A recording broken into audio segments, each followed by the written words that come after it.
Sayadaw explained that in objects, the object that is connected with the touching is more obvious than the other objects, seeing, hearing, smelling, tasting, and thinking. And according to the Vipassana law, Yathaphagata Vipassana Biniveso, one has to give priority to noting the object that is most obvious. And among the touching objects, the rising and falling of the abdomen that is connected with breathing in and out is more obvious. The name is rising, falling, but actually the true nature of rising, falling is stiffness, tension, movement, relaxation, and so on. And this rising, falling is actually stiffness, tension, movement, relaxation, which is materiality, which has air element as chief.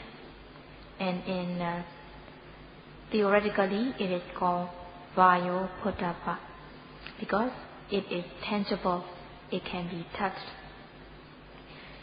Among the four great elements, among the four great essentials, Vayodhatu, air element, is the most obvious. And also when doing walking meditation, as the Vipassana law says, Gaccanto wa gacchāmiti pajanati, meaning that when one is walking, one has to observe as walking. So during walking meditation, before one lifts the foot, there is a series of intention to lift the foot, and the actual lifting takes place. There is also a series of intention to move, and the actual moving of the foot takes place. And there is a series of intention to drop the foot, and there is dropping of the foot. So in lifting, moving, and placing, the nature such as stiffness, tension, movement, lightness, heaviness manifest in the walking meditation. And at times there are hardness, softness, subtleness, gentleness.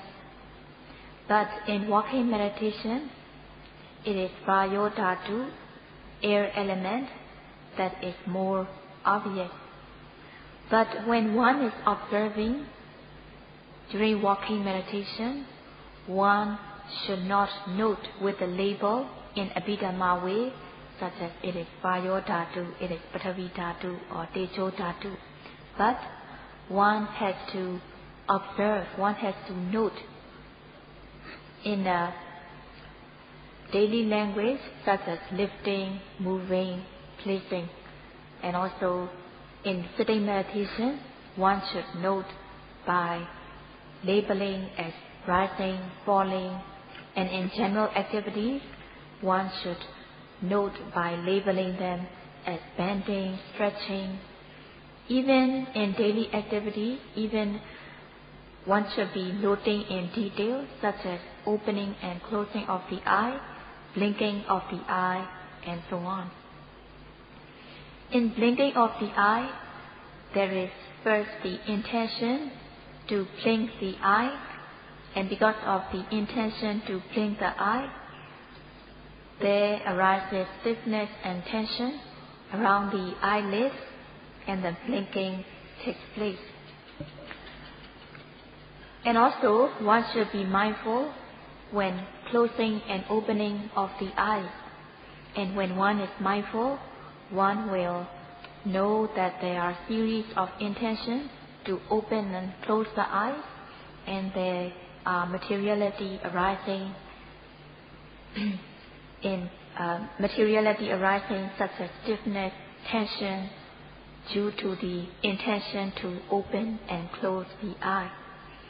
So this stiffness, tension, movement is Vayu Dhatu, air element, and in order to know it, one should be mindful in detail, even the blinking of the eyes, opening and closing of the eyes. One should note the bodily actions when these objects arise, and one should note them at the moment of their arising. In order that the noting mind reaches the object of meditation, one should assert effort.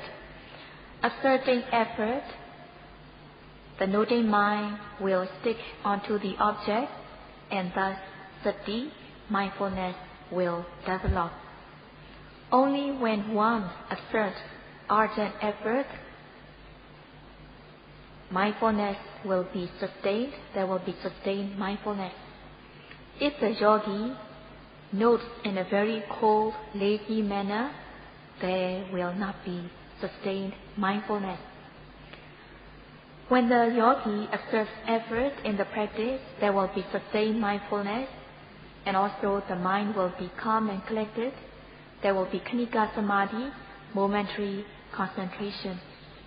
When there is khanika samadhi, momentary concentration, the mind will not be agitated by raga, lust. The mind will not be agitated by dosa, anger, or any other defilement. When the noting mind is sustained on the object of meditation, the mind will be calm and collected, and it is said, Sampindana Raso, the concentration has the function of unifying the mind.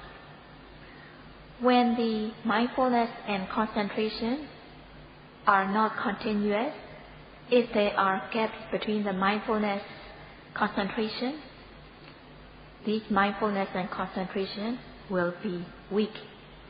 When mindfulness and concentration are continuous, they will be amazingly strong, and one will be developing strong mental state. One will be developing mental strength. In order to do so, one should aim the noting mind towards the object, and one should put effort in the practice. Aiming, directing the noting mind towards the object is vitakka.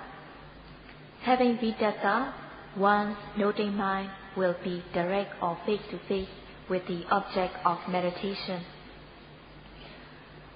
In order that the noting mind reaches the object of meditation, one should exert effort, and due to effort, the noting mind will reach the object of meditation, and thus the mind will fall calm and collected on the object. When the mind falls on stiffness, yogi will come to know stiffness. When the mind falls on tension, yogi comes to know the nature of tension. When the mind falls on movement, yogi comes to know the nature of movement. In this way, yogi comes to know the true nature of object when the noting mind falls calm and collected on the object. The objects that are to be known, the objects that need to be known, are called dukkha satya, truth of suffering. Among the Four Noble Truths, the first two are difficult to be realized, difficult to be known, and thus they are profound. And the last two of the Four Noble Truths, they are profound, and thus it is difficult to discern the later two of the Four Noble Truths. Even though the Four Noble Truths are profound and difficult to be discerned, but if one practices according to the method given, even though the Noble Truths are difficult to be known, but if one practices diligently, it will be, the Noble Truth will be obvious to the yogi who practices accordingly and diligently. And today Saraji will explain more on touching.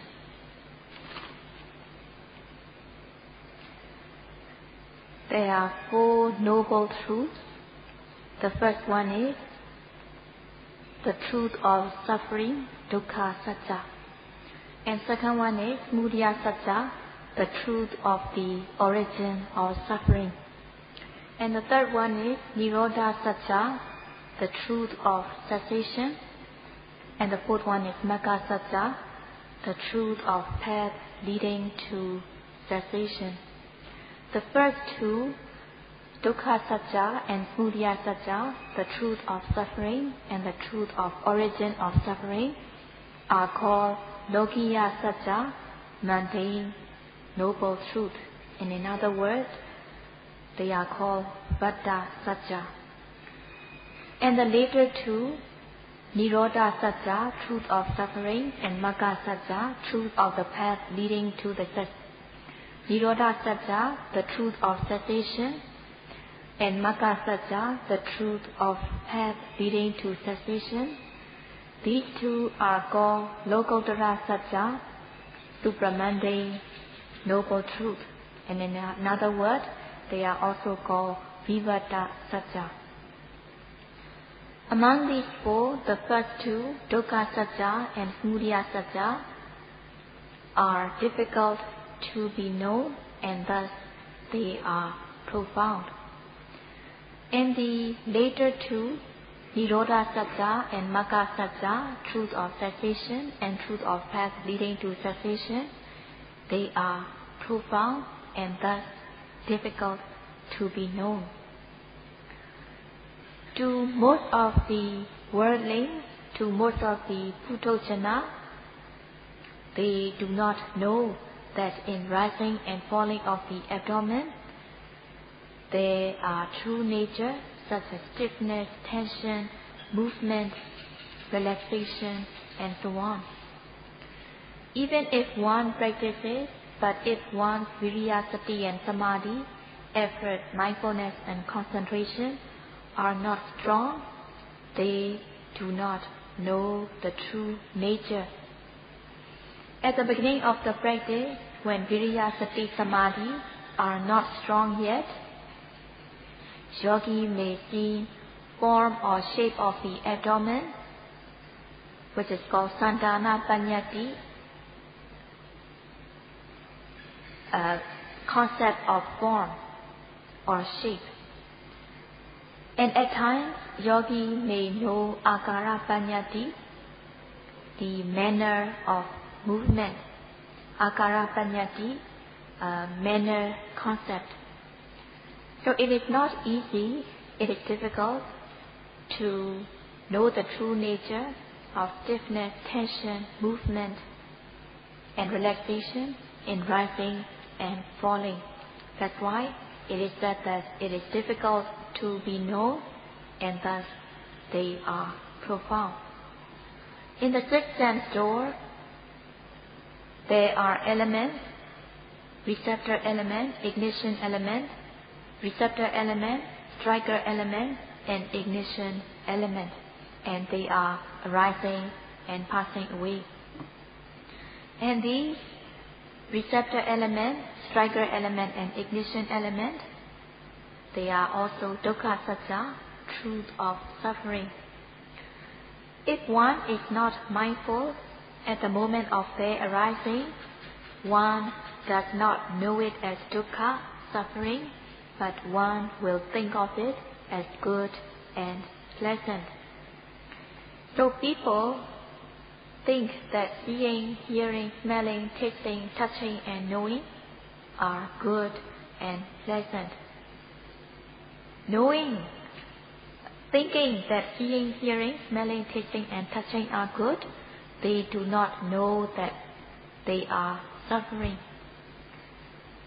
Not knowing dukkha as dukkha, not knowing suffering as suffering, it is called apatipatti avijja. It is kind of ignorance, not knowing the truth.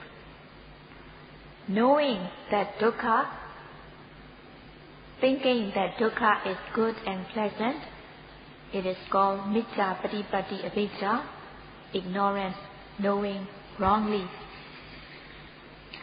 So, If one is not mindful, one will not know the truth. One will not know that it is dukkha, suffering, but instead one will think of it. One will think of seeing, hearing, smelling, tasting, touching as good and pleasant.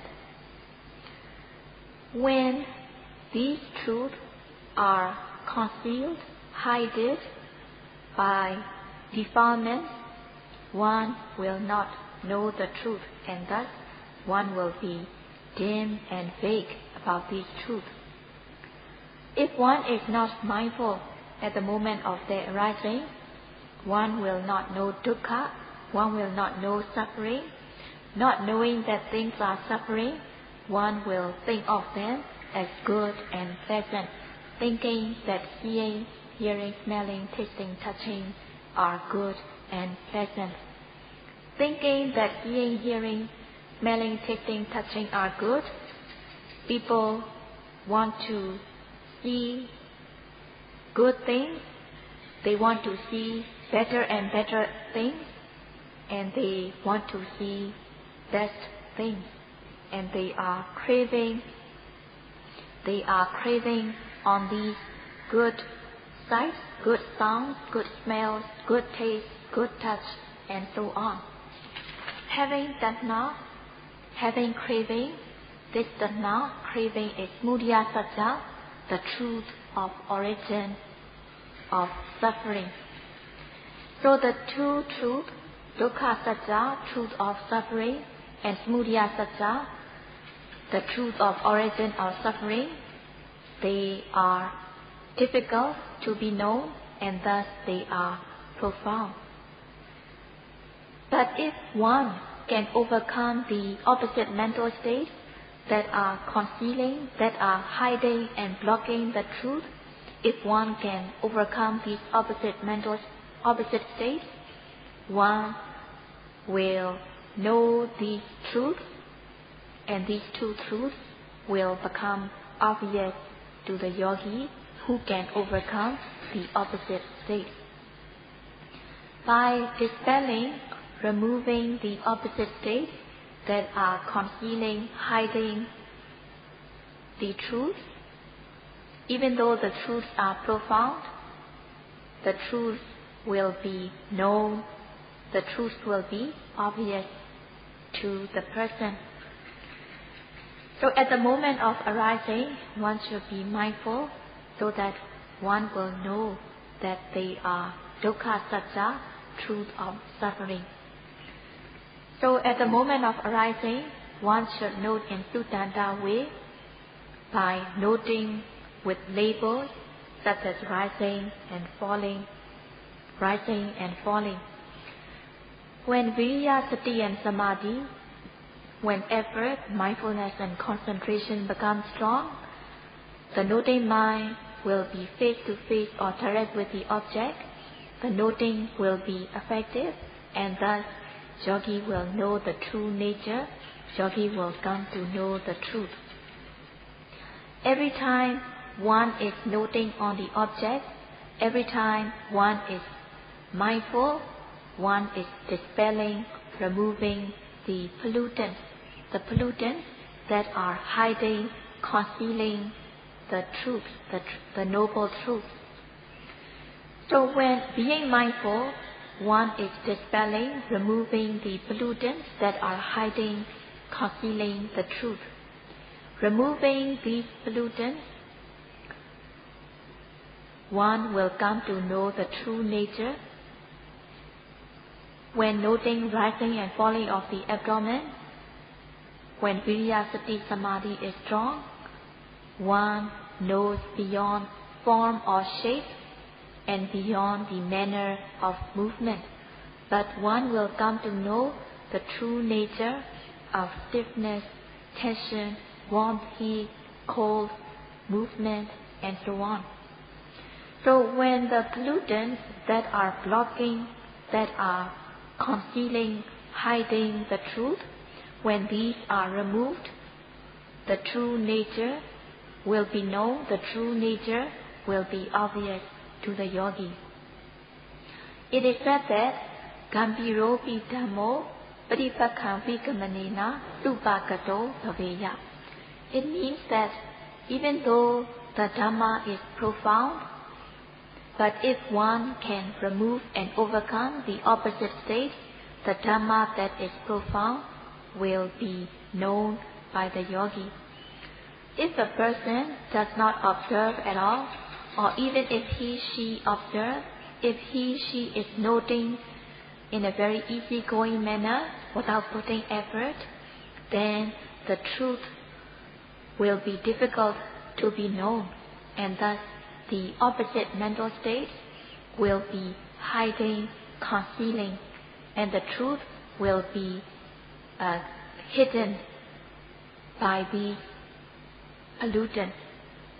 When one is being mindful on objects such as rising and falling of the abdomen, when one is mindful on the dukkha satya, even though the truths are difficult to be known, even though the truths are profound, but it will be obvious, it will manifest to the yogi who practices diligently and who removes the opposite mental states that are hiding the truth.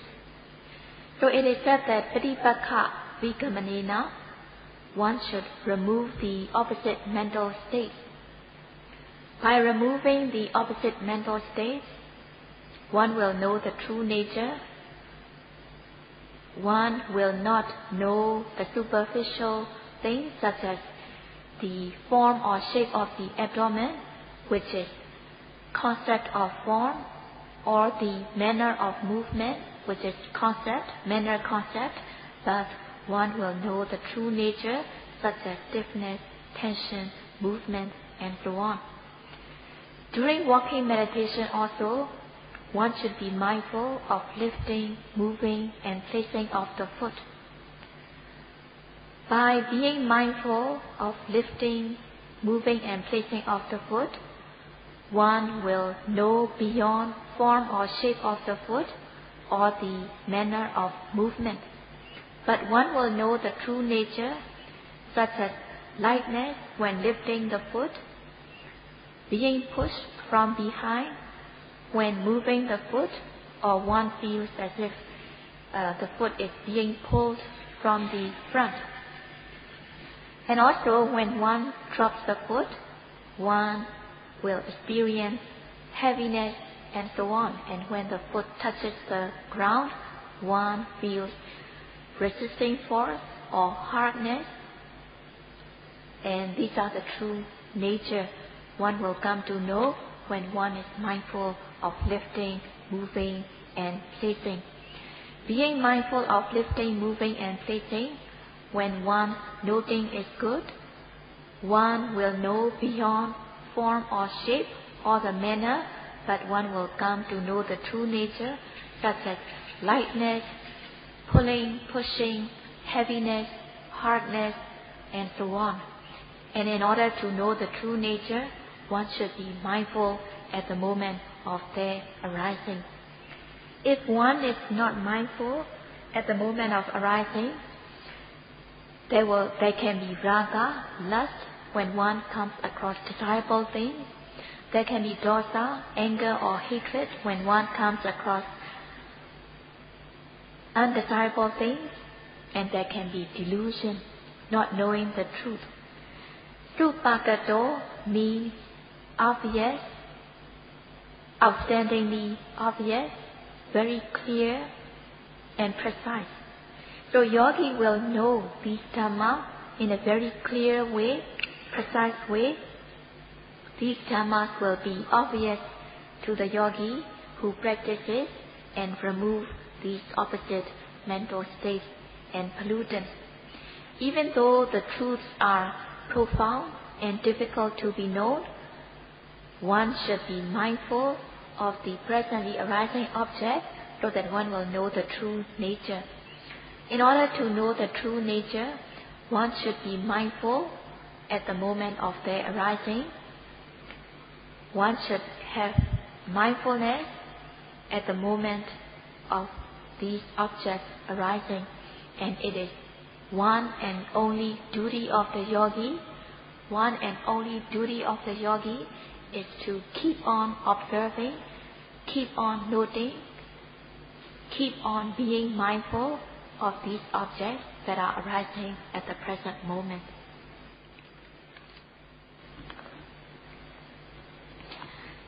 Even though the first two noble truths are difficult to be known and profound,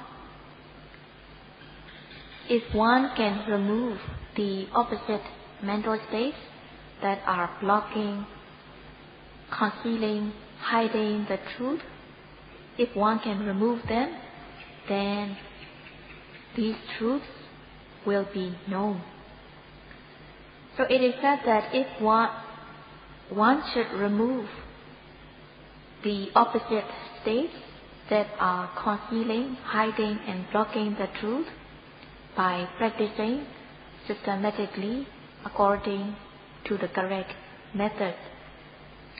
If one practices according to the correct method, then the opposite mental states that are blocking, hiding, concealing the truth will be removed, and the truth will be known.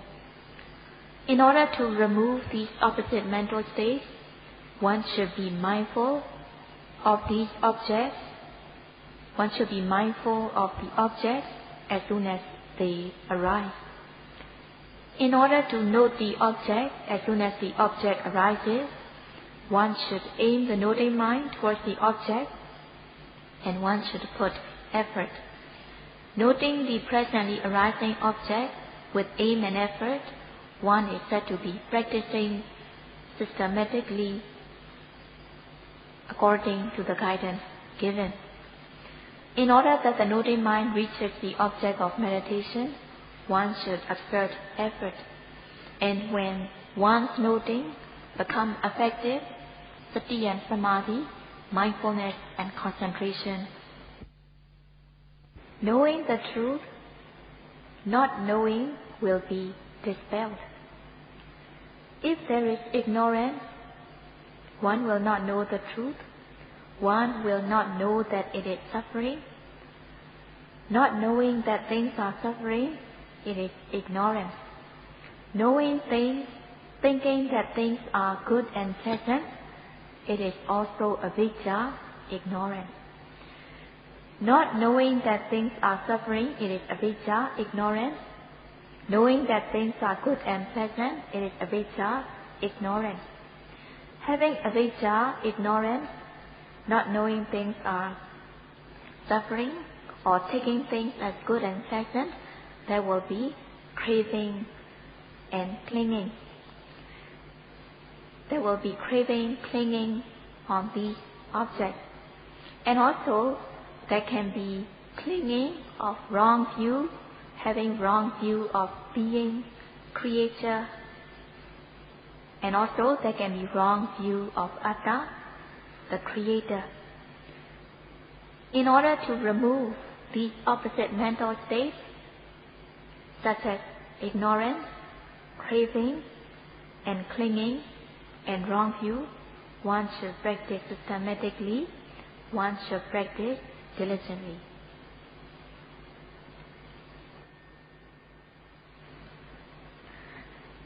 So when it is said that in order to remove the opposite mental states, one should practice systematically according to the correct method, it means that practicing systematically according to the correct method, it is compulsory, it is something one should do. When one analyzes samapatipatti, when one analyzes correct method of practice, there are factors that can dispel the opposite mental state. When noting rising and falling of the abdomen, in order to note the objects such as rising and falling of the abdomen, one exerts ardent effort. Having effort, the noting mind reaches the object of meditation. And this effort is called Samma Vayama, right effort. And when there is effort asserted, the noting mind sticks onto the object. When the mind sticks onto the object, there will be sati, mindfulness, and this sati is called sammasati, right mindfulness. So the noting mind sticks onto the object of meditation. When the mind sticks on the object of meditation, the mind is calm and collected and unified, and it is called samma samadhi, right concentration. These three, right effort, right mindfulness, and right concentration, make up samadhi khanda, concentration group. When noting the presently arising object, one aims the noting mind towards the object.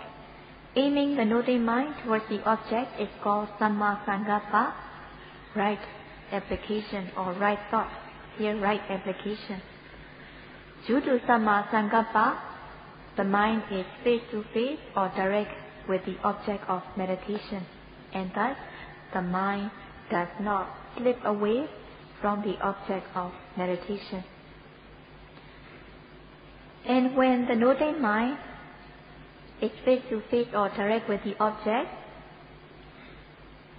it is called samma sankappa, right application.